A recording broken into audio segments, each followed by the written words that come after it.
Hey, you guys, you're listening to episode 97 of the Finish Line podcast, where we discuss the intersection of faith, generosity, and personal finance. My name is Keelan, and I'm here with my co-host and brother, Cody. Today, we're talking to Dr. Shane Enete, author and professor at Biola University. Shane spent many years in the finance world in a variety of roles, and throughout that time, God fostered a deep heart for generosity and stewardship. Shane now gets to spark that passion in college students, providing both a framework and purpose behind how they manage money. He's the author of Whole Heart Finances and had many helpful tools and frameworks to share with us. You won't want to miss all he had to share. Before we get there, this podcast has grown almost exclusively by word of mouth.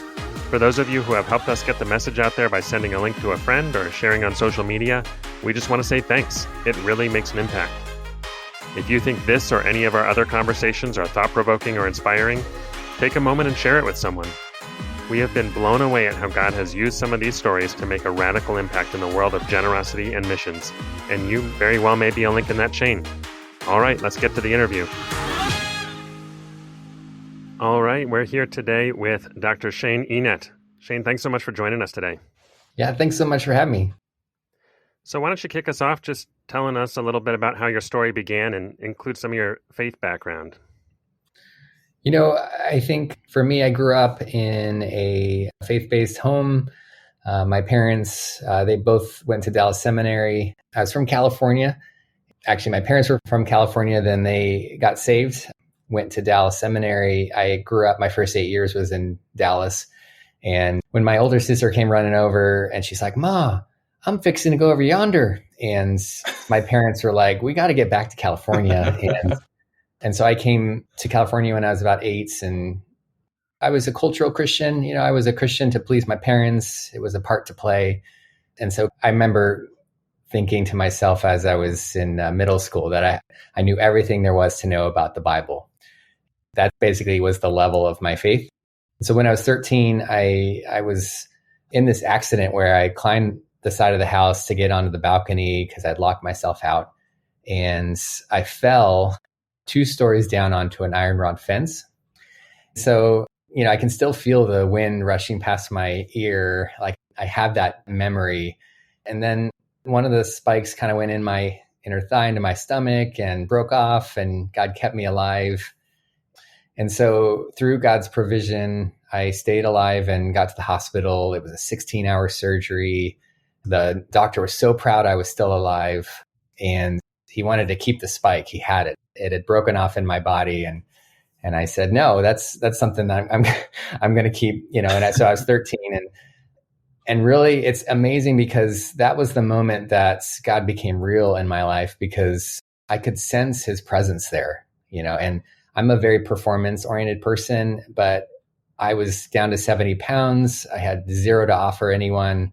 They weren't sure whether I was going to have permanent damage in so many areas of my life. And so I was just kind of laying there, and I can't remember, there was such a rich joy that I had in that hospital room. And I could tell that God's presence was there, and it was the right side of the room. And really so much of what I felt was his smile. And what was really amazing to me, I sensed this idea that he knew me, but he was also the king of the universe. And so I felt so proud, that this God would know me and love me. And it wasn't anything about my performance, because I couldn't perform there in the hospital bed. And so that really was a taste of his love. And it's something that I still access, and makes it so not anything else on this world that passes can compare. When I think about riches or I think about experiences, I'm like, man, God's love, it just surpasses it all. And so I got that experience at 13, and that kind of set me on a course where I was like, I want to be abandoned to Jesus. I want to be as close to this Jesus as I can get. And what was an interesting experience was when I turned 15, so 2 years later, I got a book, a money book. So it was called How to Invest $50,000 to $5,000. And it was just the title, and it's a classic book. It has, many editions over the years, but I ended up reading it later. But the title sparked in me all of this like curiosity and intrigue. And it was the first number, $50. I'm like, this is something that I can actually start learning now. And so I put the book down, and then I walked to the library, and I came home with a stack full of books. And then I was able to hitch a ride. I don't know if I had my driver's permit at that time, but got to a Barnes and Noble, or it might have been a Crown Books. I don't know if you guys remember that before B&N, but then came home with 3 or 4 books from there. And I just started learning about investing, and I loved everything about finance and financial planning and money. And I felt immediate tension. And I was just like, I love this Jesus and I love this discipline, but I don't understand how to reconcile them. There's no bridge. I don't know. There's this language of money that seems contrary to the language of the gospel. And it didn't feel like that should be that way. I felt like I had this real natural love for money and investing. And it wasn't that I wanted money. It was that it seemed like a puzzle. Every dollar bill was a puzzle to solve. And I loved that process of figuring out, what should you do? And I love that question, what should you do?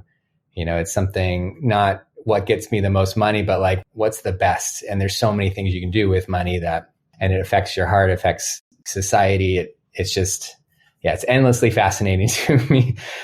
As a high schooler, I started teaching teen investing seminars because they noticed me, because you couldn't learn on the internet. You had to go to investing clubs and seminars. And they're like, here's this, 15-year-old. And I developed enough knowledge to where they're like, how about you teach all the teenagers that the parents are forcing to come to these clubs? And so I did a bunch of breakout stuff throughout high school. And that also cultivated in me a natural love of teaching and finance. And so going into college, I was like, I would love to work in the industry 10 years and parlay that into academia, which God was able to kind of confirm that path.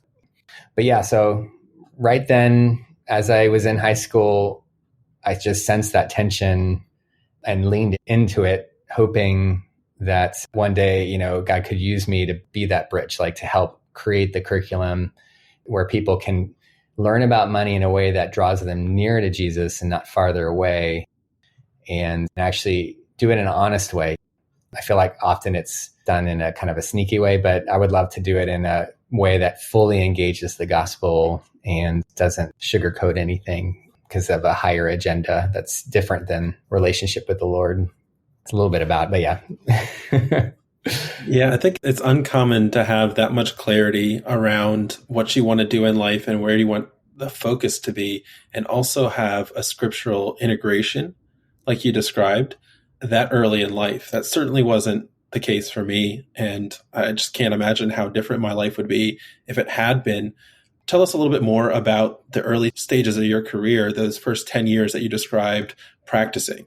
Yeah, so I went to USC. So I'm in LA and did USC, which is in downtown LA, did their finance concentration and interned every semester or every year, all 4 years, kind of worked at some hedge funds and some buy-side firms. And I'm a decent networker. And so I wanted to go straight into the buy side, which is kind of like where the mutual fund asset managers are. In the industry, they usually say you have to do your time on the sales side, which is the investment bankers, and you work the 100-hour work weeks. But I like work-life balance. I didn't want to work more than 45 hours a week. And so the buy side often had good schedules. And so anyway, so I pursued and networked, and eventually I was at the back office of PIMCO, which is the largest bond manager in the world, and they're in Newport Beach. And so I was doing forensic accounting for them for about a year, and then got a job at kind of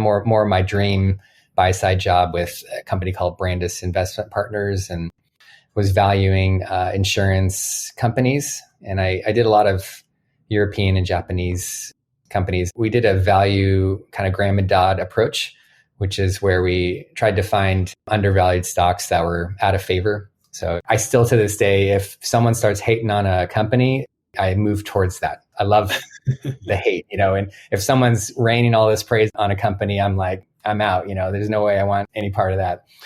And so I've been programmed, but I was naturally a value investor from my teenage years because I got kind of put on that approach and it made sense to me. And so then, I worked as a research associate for Brandis for about 4 years. and then started working at investment consulting with a group called Makita in Carlsbad. It was really fun because I got to go from focusing on stock selection and all of the science behind picking stocks. And then I got to move towards asset allocation for this consulting group. And so then we would have a client, usually it was like a pension, or a union or a public plan or an endowment. And we would take the money, we get hired to manage the money. And so most of our job was allocating it to different asset managers and determining how much should go to private markets, in what way it should go to private markets, how much into public markets.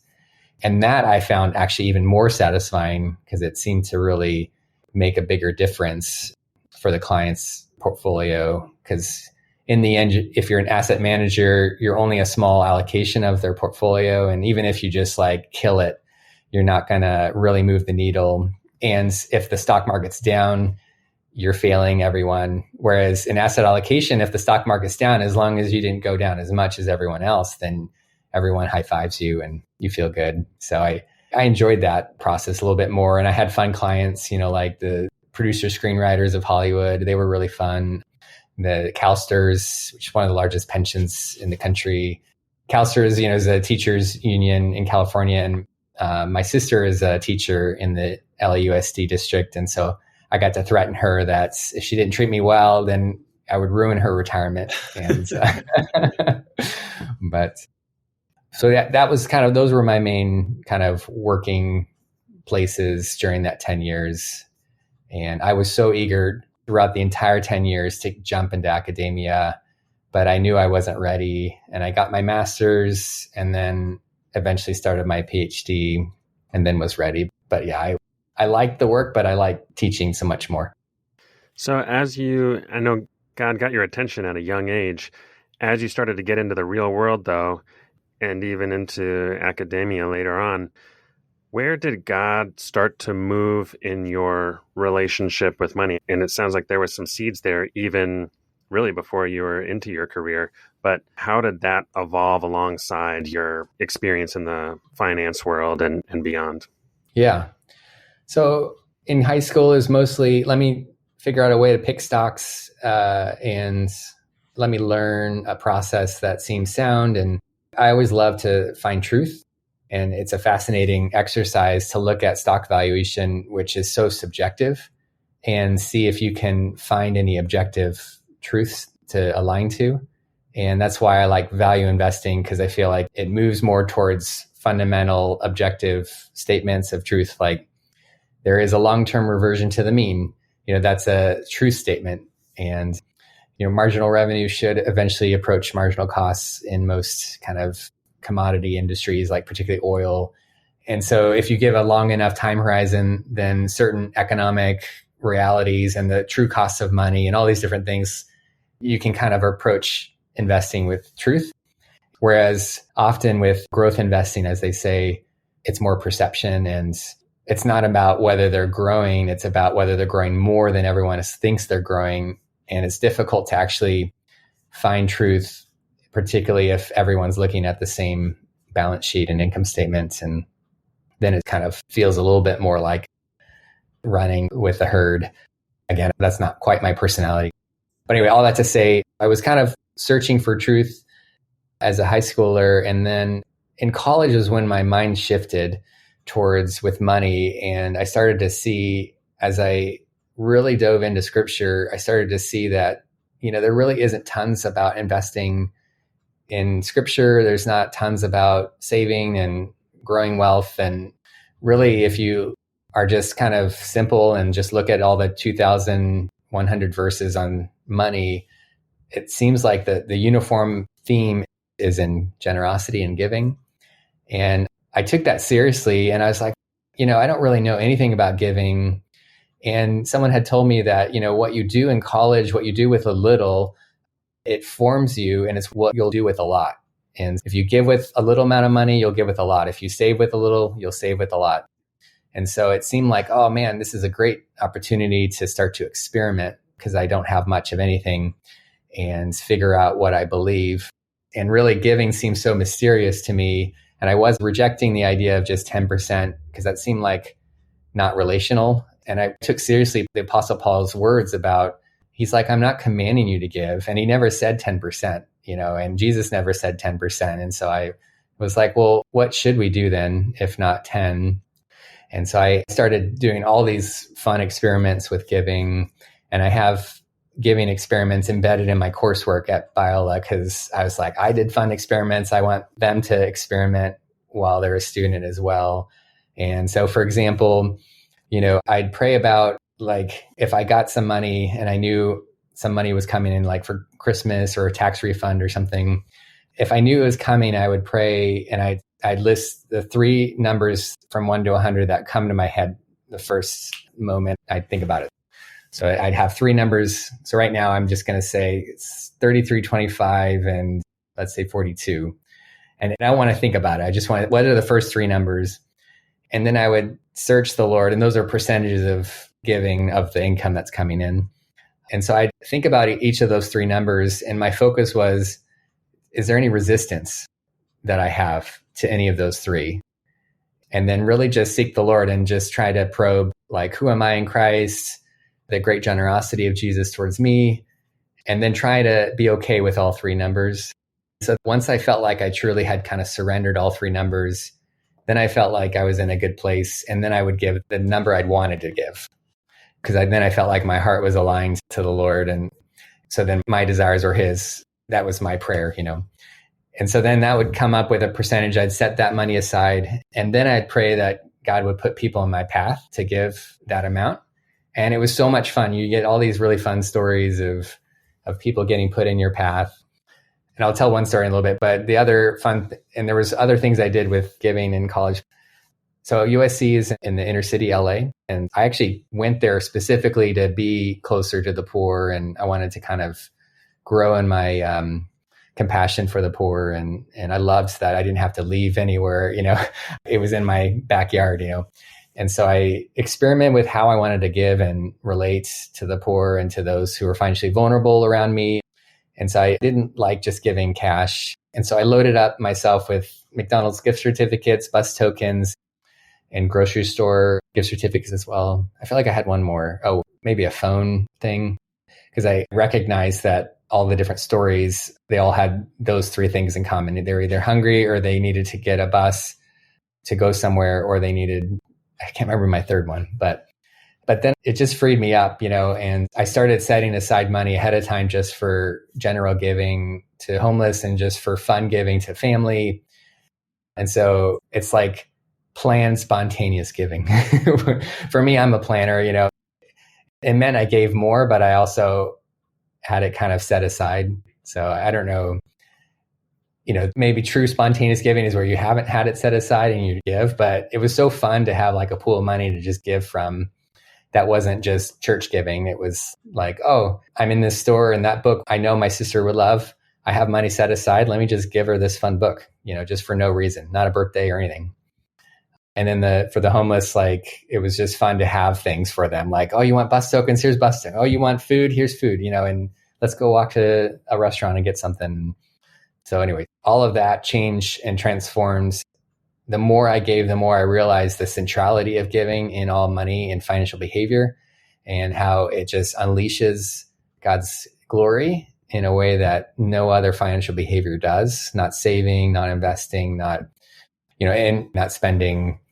And I felt like that was elevated now as kind of my top behavior. And so then I started to say, all right, well, how can I think about saving and investing and spending in ways that help facilitate giving, help make my giving more potent and powerful? That was kind of the journey. Hopefully that helps. Yeah, something that I think is really cool about what you just described in some of those stories is you had enough of a relationship with a group of people that you understood the needs. You said you intentionally chose to be in a city to grow in compassion for people who had fewer financial resources. And it sounds like that happened. You had conversations, you had meals with people who were living in a different circumstance than you were. And God invited you into relationship with those people through generosity. And that's not just financial generosity. You set aside the time and your attention. I think that is a huge theme that I've seen throughout my own giving story as well. And I think many other people would relate to that. But Shane, I'm curious, how did your transition from working in financial services to then academia, how did that play out? And then what does it look like today? So I knew I wanted to make sure that this was God's path for me. And I had it all laid out so early, I wanted to challenge the Lord, like I didn't know how much was me versus how much was God's leading. And so I did inner city ministry throughout my college years. And so I was working in Skid Row and working in South Central. And I was doing that part-time while I was also working in finance. And I took one full summer off from working in investments. And I was in Skid Row, and I remember the day that God confirmed my path. I was working with a team. We'd just been in Skid Row. We were cleaning buses just to help them. And so I was on the metro going back home with my team. And then we were going through the financial district, and, it was 7th Street and Figueroa. And there was someone walking across the street, and it was this guy in his mid-20s with a briefcase and a nice suit. And my heart leapt out. It was a weird feeling, but it was like this passion. And it was like I was looking at myself, and it felt like that's where I needed to be. That's who I am. That's how God made me. I loved doing inner city work, but it felt like this was kind of my calling. And I let it go by working in inner city. And I felt like God was kind of confirming it's okay. You can do what you really, really love. And so then when I was in the industry, I started teaching as an adjunct pretty early on, kind of in my mid-20s. I was first kind of like a guest lecturer that would just kind of come in, and then at Vanguard, and then was at Biola as an adjunct, was at University of San Diego, was at Cal State Northridge. Yeah, I did a few different places, and would just go once a week in the evenings. And I'd come home after adjuncting, and I wouldn't be able to sleep because I was just so excited. And, once I got married and I was still kind of working in the industry and then teaching as an adjunct, my wife, she'd be like, the difference between your teaching day and all your other days was just dramatic. Like, because I'd come home and I'd be so excited, and I'm like, I'm not sleeping for the next couple hours, so I got to put on a movie, And so that helped confirm things. And then once you get on these adjunct pools, then you become a known commodity. And Biola was my dream place because they're bridge builders. They're all about biblically integrating everything. That's kind of one of their taglines, or think biblically about everything. And I wanted to think biblically about finance. And I love LA, and we're just 20 minutes away from LA. And Biola used to be in downtown LA, and they're the Bible Institute of Los Angeles. That's what Biola stands for. And so anyway, it just was the kind of place that fit where my passions were. And so I started my PhD at Kansas State in financial planning while starting to work full-time at Biola. And I love developing curriculum. That's one of my favorite parts. And I get to just constantly be working on the curriculum with students and improving it.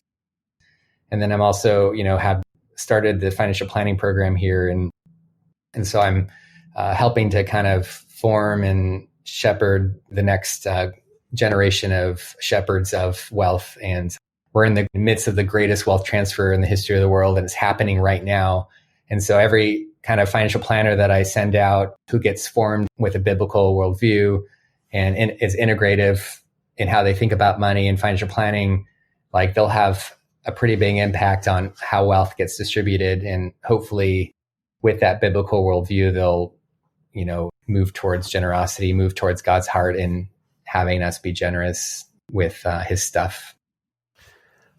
Well, I know recently you came out with Whole Heart Finances, your newest book. So I was hoping you could tell us a little bit about how the book came to be and how God put that on your heart and how it started to come together.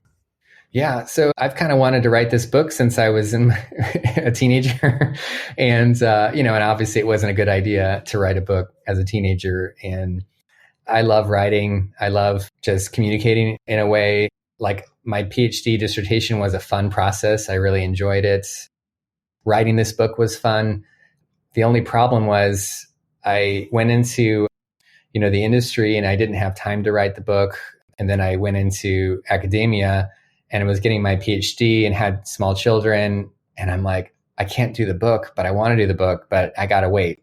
And so I kept waiting. And then finally, 2 years ago, defended my dissertation and then had a summer free. And so I dedicated the summer and it just spilled out. It felt like the words were just going faster, onto that keyboard faster than I was even thinking. And it was such a fun process and it was just a delight to write. And so I wanted to write a book that was for the average churchgoer. I wanted to be able to help people who want to learn about money. So money is the number one source of anxiety for Americans. Just about every year it's listed that way. So you have this huge need. And so I think money, because it's so connected to our hearts, is this pathway towards worship, towards intimacy with the Lord. And too often people don't think of it that way. They think that they need to separate their lives between what they learn about money that's separate of Jesus, partly because they assume if you bring Jesus into the conversation of money, he doesn't really like money and he's just going to tell you to sell everything. And he's going to be like, oh, gross money, and if you trace that viewpoint back, that's a neo-Gnostic view that assumes that Jesus and God are spirit, and that's an elevated thing than the material world. The material world is bad because it's corrupted, and the only way to get free of that is to, die and go to heaven. But, Jesus is both death, resurrection, and ascension means that now the material world is united to heaven and to the spiritual world. And so there's just a much greater hope and joy about money that we can access as people who are in Christ, because Christ has a material body. And, and I flesh out in the book a little bit of this idea of Jesus has some preferences about food, and he's got preferences about, he probably has certain types of furniture he likes, and he probably has drinks that he prefers over other drinks. And so he's got this body that has the senses, and it's very clear that we're going to keep eating in heaven. We're going to keep drinking, and we're going to keep engaging, having weather and having our senses. And I just think it's important to know that when Jesus comes in to the money conversation, he's there as a complete person that you can just rely on and who's going to elevate everything for you and bring about a wholeness. The book is Whole Heart because we're meant to love God with all of our heart, but too often people exclude finances from that idea, even though finances are so embedded into our heart. As scripture says, where your heart is, you guys can help me out. Where your treasure is, there your heart yeah. is. Yeah. But one of my favorite parts of the book story of how it got brought about, I just realized this last week when I was working on the cover with the publisher. They have this really cool graphic that's a penny with a heart kind of carved out from the center of it. And I got an early print of the book, and I was at home and I was with my wife and I was looking at the cover. And for the first time, I looked at the penny and the year is there. And the year says 1995. And that was the very year I got my book, How to Invest $50,000 to $5,000. That was when I was 15. Wow. That's what started my entire journey into money. That was when the Lord captured my heart with money. And it felt like a beautiful, hidden message to me that God was kind of affirming that I gave you this passion. It started in 1995 and here that date is on this book, so it's real cool. Shane, as you were sharing about the significance of material things and how Jesus interacted in the material world, it just reminded me this morning I was listening to the book of Job and something really stuck out to me because I'm used to thinking about the rich young ruler, and Jesus said, sell everything and give it to the poor. And he went away sorrowful, for he had many possessions. But then I'm reading in the book of Job that he was the richest man in his region and he was blameless before God. So it seemed like there was something deeper going on here. Yeah. Here are two wealthy men, and one is told, you have to part with that wealth in order to inherit the kingdom of God. And the other has everything taken away from him. And he says, God gives and God takes away. Yeah. So there's something significantly different about the positioning of their hearts. And so that it just reminded me of that as you were speaking. But can you just unpack some of the key themes throughout Whole Heart Finances as you were writing this and you're coming up with all of these ideas from years and years of experience? What were some of the central themes that you settled on? So it begins with the most dangerous question a Christian could ever ask, which is, should I give all of my money away? And it gets at that idea of, how does Jesus relate to money? And Jesus seems a very dangerous person with money. I'd rather not include him in the conversation. And so I've alluded kind of to the conclusion, which is that Jesus, has this material body, is incredibly empathetic with us in our need for possessions and, to be able to clothe ourselves, feed ourselves, have a financial plan. But I moved towards a theology around financial planning in the first section. And the theology shows off how Paul uses the word financial planning to describe the Trinity. And it's this word oikonomia, which means the law of the household. And Fred Sanders, who's this theologian at Biola, he's one of the leading scholars on the Trinity. He talks about the Trinity and how Paul used this word to show off God having a household. So law of the household, the early Greeks like Xenophon and Aristotle, they asked the question, how should households who have a surplus, how should they manage it? What would be the virtuous thing to do? And so they created some laws around that. And so then Paul takes this common word, which Jesus used the word in his parable just to talk about managing your household, the parable of the shrewd manager. But Paul then uses that same exact word, and then he biblically integrates it and says that God himself is managing his household of the Spirit and the Son in a way that is creating an economy of salvation. And it's all financial language. So I build a financial planning model around that idea that God is being generous with his household. We experience that generosity and are transformed to have his generosity because we're in Christ. And then what that does is we become a resource in God's household that then gets sent out in an oikonomia of salvation towards the world. And given that grand, incredible purpose and being woven into the Trinity and into his household, our financial planning is about what Paul says to do, which is to excel in giving, not as a commandment. And so the first part of the book is kind of fleshing out that theology. And then the rest of the book is the practical side of that. Those all sound like nice, big theological ideas, but what about credit cards? What about 401ks? What about, identity theft and budgets? And so I walk into budgeting next and really relate budgeting as light, where, we're receiving all of this resources and provision, the top being the Spirit and the Son, but we're also receiving kind of daily provision. And so then, what does that look like when it comes to daily spending? And how should we, think about budgeting in a way that doesn't act like a diet, doesn't act like us trying to control our future? And so I talk about, as a steward, our main goal is to shine a light bright on our behavior on a daily basis, if possible, or weekly. And that has so many positive effects that all cascade on each other that then I show off kind of all of the benefits of using a budgeting app to shine the light bright.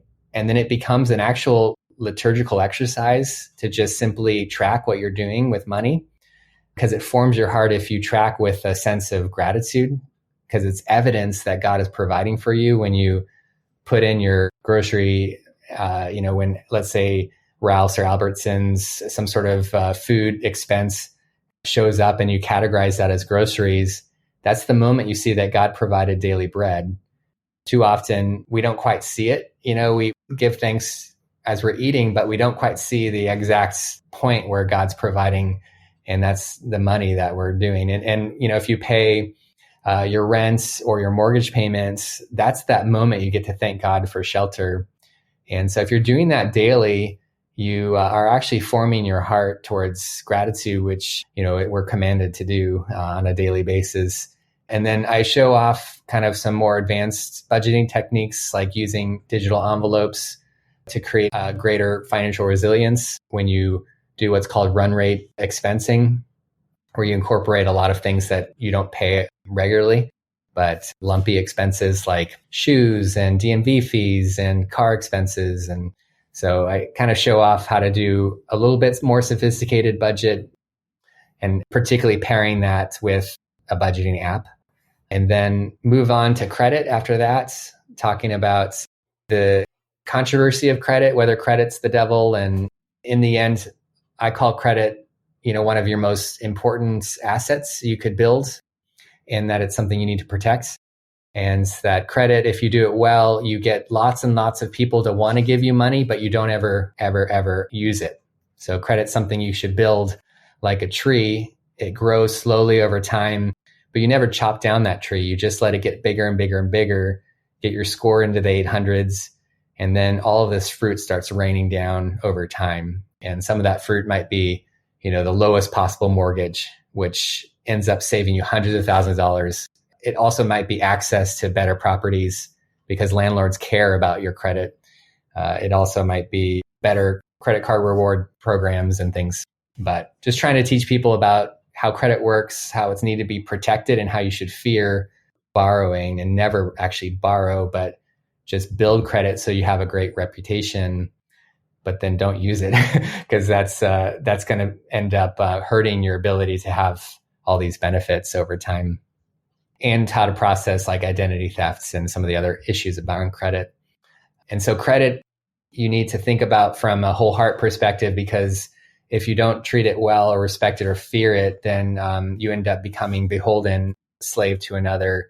And that's going to really hurt your ability to be generous and to be fully free to act as the Lord is calling you to act. And then the last section is about saving and investing. And so I try and walk through how do you save in a way that helps facilitate and cultivates a greater generosity over your whole life than if you didn't save. So what does it look like? And I like to shift from the idea of retirement to the idea of elder years, because retirement, I go through some of the history of that word and how it's a pretty controversial history. When the word was first used in the 1800s, it just meant you weren't working. It didn't reference old age. But now retirement means you stop your profession, you stop working, not that you're not able to work. And given that work is something we're called to do, does that mean you have 30 years of not doing something you were meant to do, during your elder years? And yet there's a tension because we lose our ability to earn income for so long. And so we should prepare for that. But I use some analogies and some stories to help kind of flesh out the idea of savings. You can have a reservoir, and you see it in nature. You see it with farmers with their barn, where that reservoir or a farmer's barn, it helps sustain their activities, because there's always going to be the winter. There's always going to be the drought where all the income and provision gets shut off. And then you just have to kind of wait through it. And thinking about saving as a reservoir to help sustain your activities so you can become a better farmer, you could become a better servant, better giver. If you don't have any of these things, then when the inevitable winter comes or the drought comes, all of your giving stops right away, and you get into debt, which stops all of your future giving. So the reservoir is restricting some of your giving, but you're numbering your days, as the Psalms calls us to do in many ways. So I flesh that out, and then I educate on investing, because once you have your elder years reservoir, how do you invest it?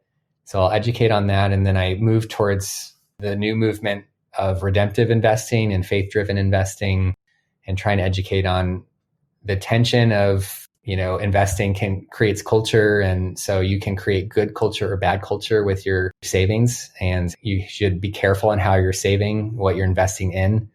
And then the book ends with putting all the pieces together into a comprehensive financial plan. And I have a plan called the Sea of Galilee financial planning model.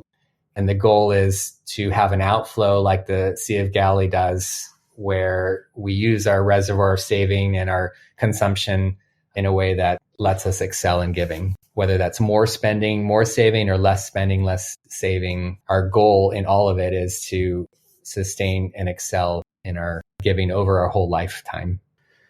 Yeah, there's a lot to unpack there. I wanted to get your thoughts on a couple specific scenarios. The first one that comes to mind, and you mentioned this a little bit, for somebody who's in debt, and I mean more than like a mortgage or, pretty standard, well accepted debt, but they also are desiring to grow in generosity and stretch themselves, trust God and faith with their money, everything that we talk about a lot on this podcast. What is your advice for somebody in that kind of a situation? Yeah, I'd say to not give, to go any long period without giving means you're going to atrophy.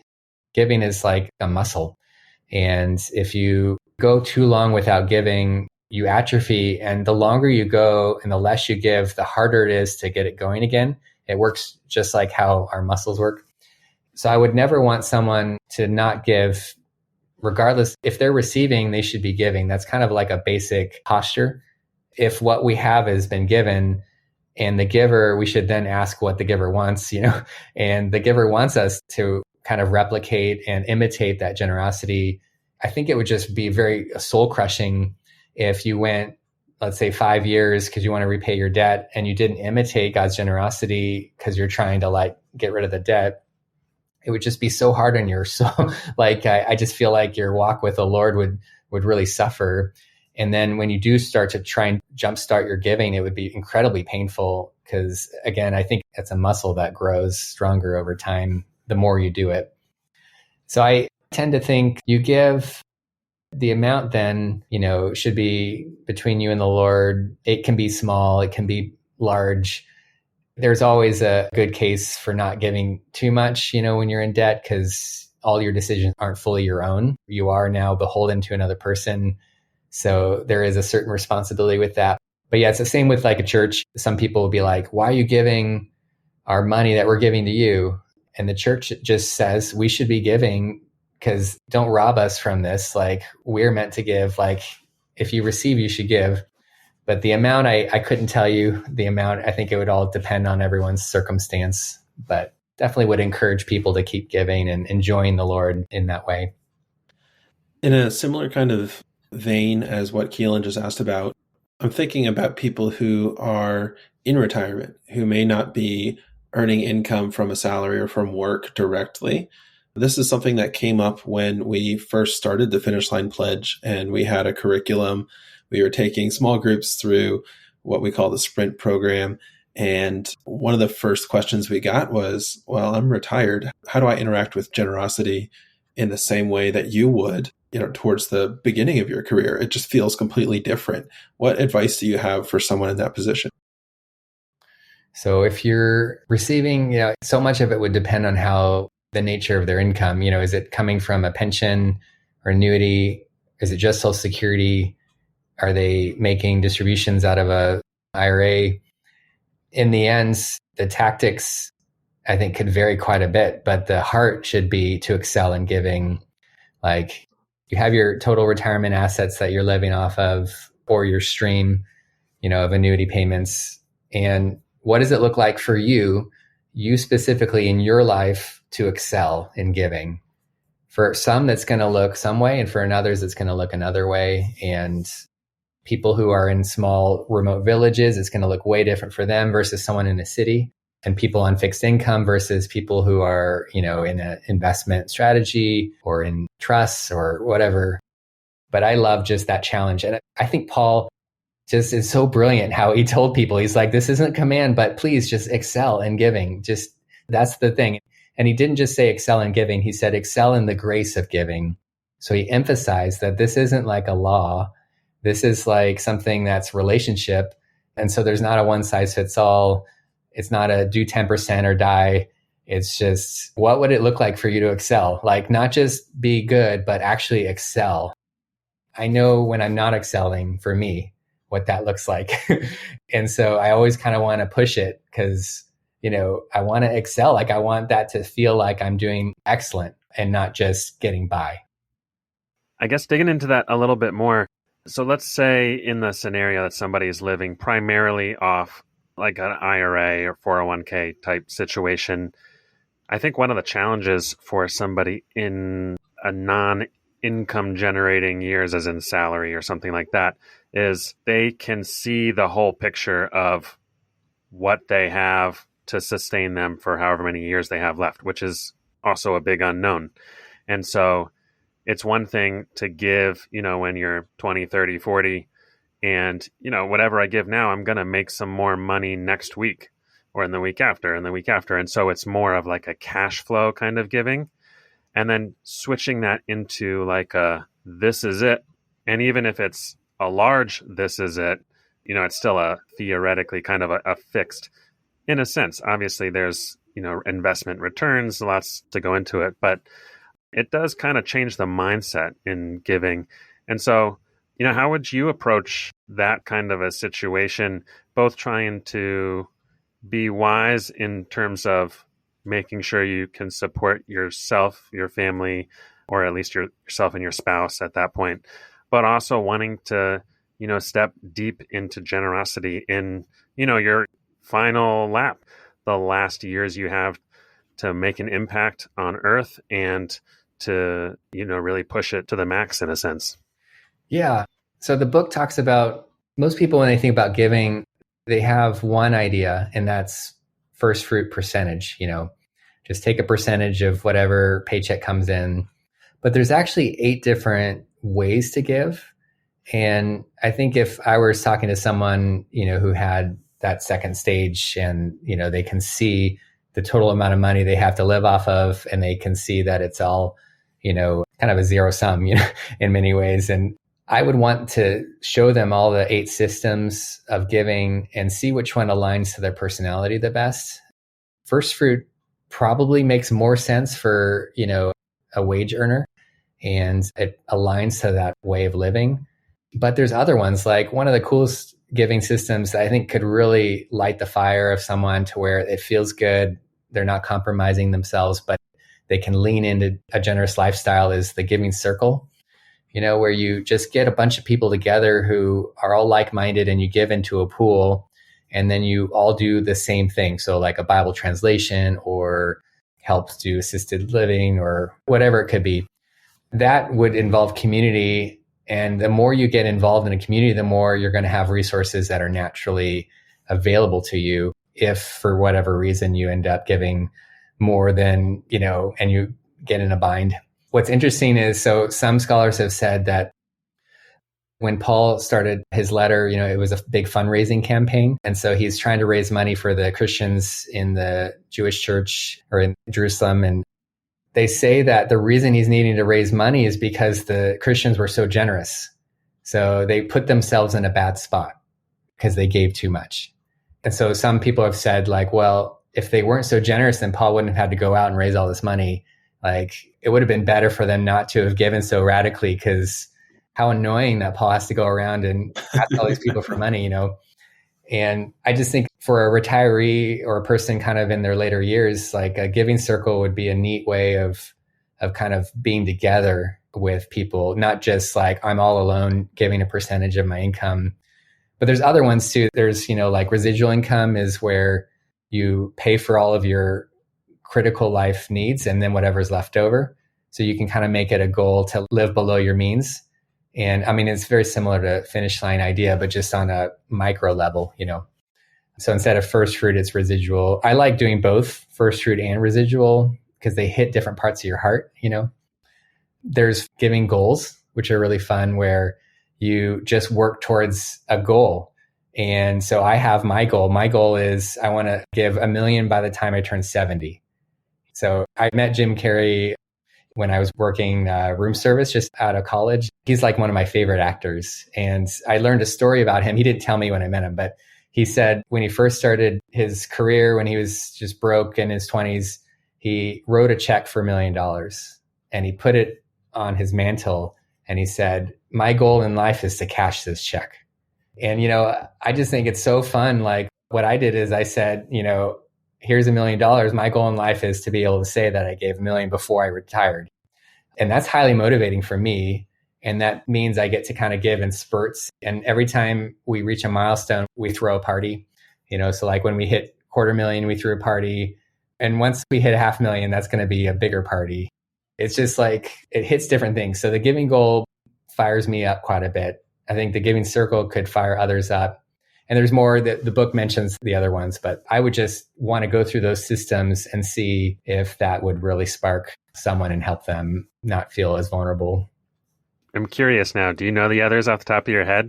Because this is an intriguing idea about the different styles of giving. Yeah. So there's giving everything above the median household income of your county or your city. That's like a lifestyle one. And then there's finish line, which is just capping at your personal kind of cap. And then there's fixed amount where you just say, I'm going to give a certain dollar amount and it's not a percentage.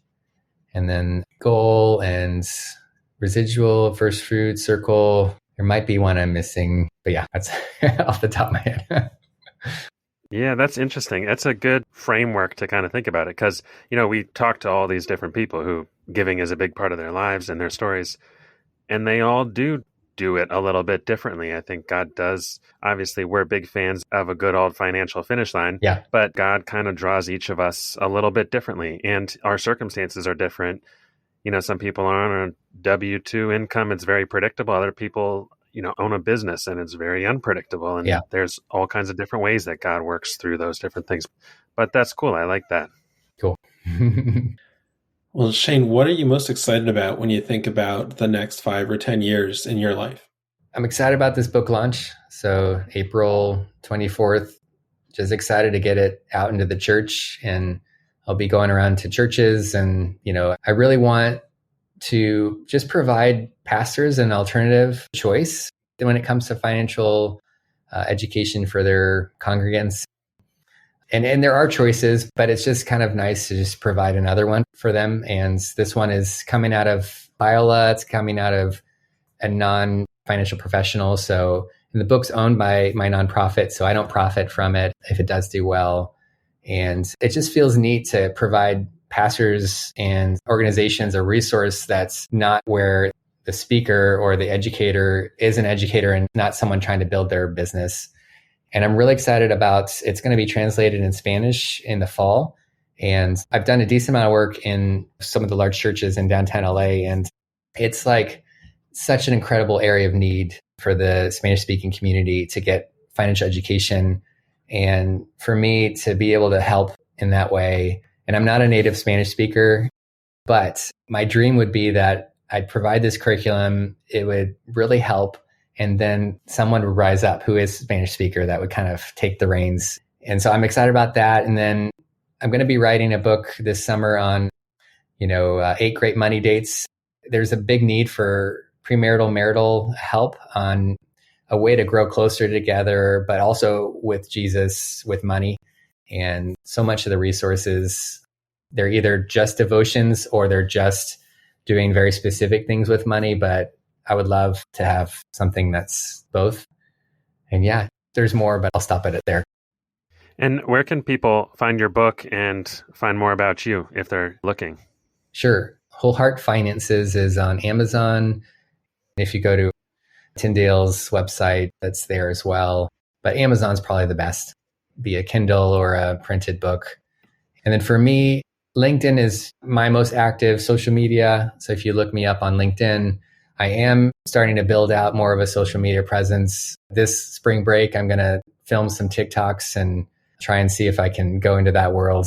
I have all sorts of really crazy ideas that my students are like, no, don't do that, but we'll see. I'm going to throw a lot of things on the wall, see if anything sticks. I can't wait. But yeah, LinkedIn probably the best.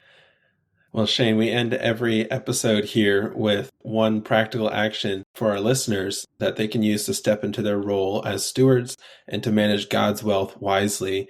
Do you have any suggestions for our listeners today? Yeah, I'd say if you're not tracking your expenses regularly, do that, even if you don't need to. So often people with wealth, they say they don't need to, and so they don't. But I think it's formative to do it regularly. It could be 3 minutes a day or 15 minutes a week, because if you engage in an attitude of gratitude and an attitude of revealing how God's providing, then I think it's a beautiful thing where you get to know that you're a steward instead of just saying you're a steward. You're actually kind of revealing to yourself and to the Lord that you actually think the money is not your money because you're tracking it. Because any steward is going to track what they do.